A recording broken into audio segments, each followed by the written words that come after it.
big percentage of the correspondence we get is related to anvils. Where can I find one? Or I found one, or what's it worth, or what kind of condition, or can this be fixed? Just lots and lots of questions about anvils. Antique anvils, modern anvils. You know, people are quite rightly interested in and intrigued by and drawn to anvils. We are trying to assemble all of the information that we can about anvils, where they can be found, what the condition should be, what the modern manufacturers have and what they're bringing to the market, what antique values are, and we're taking that information and boiling it down into an anvil buyer's guide.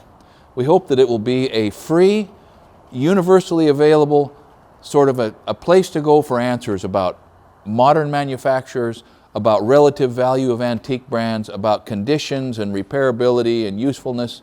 And so we're going to be hopefully putting that together over the next short period of time. If you're a person who pays attention to the anvil marketplace, there's a link in the notes to a survey. And so if you felt like clicking that, we'd be interested in your 2 cents as it pertains to anvil values and availability.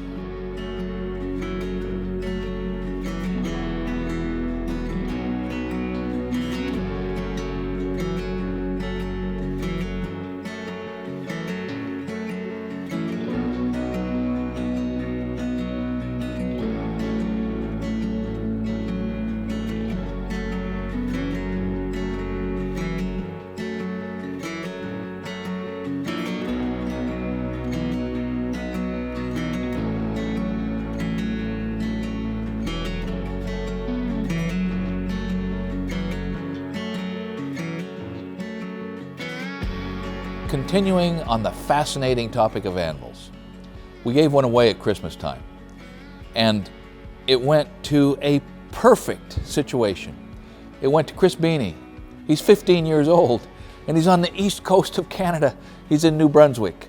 And here's what we learned about that it's way harder to ship across the continent and up into Canuckistan to a 15-year-old than we thought it was. So in the future, we may specify it must be 18 years old. We may specify open to U.S. citizens only. I don't know, we may not, because it was pretty neat to have connected with a 15-year-old young man who strikes one as being way older than 15.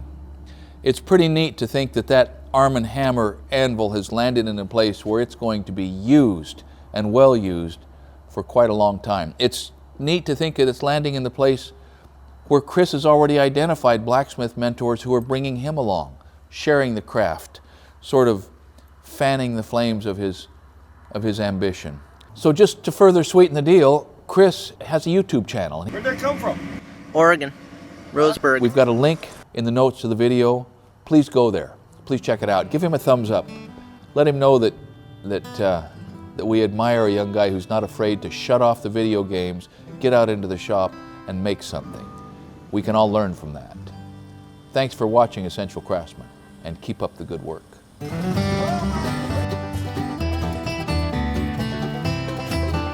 Oh my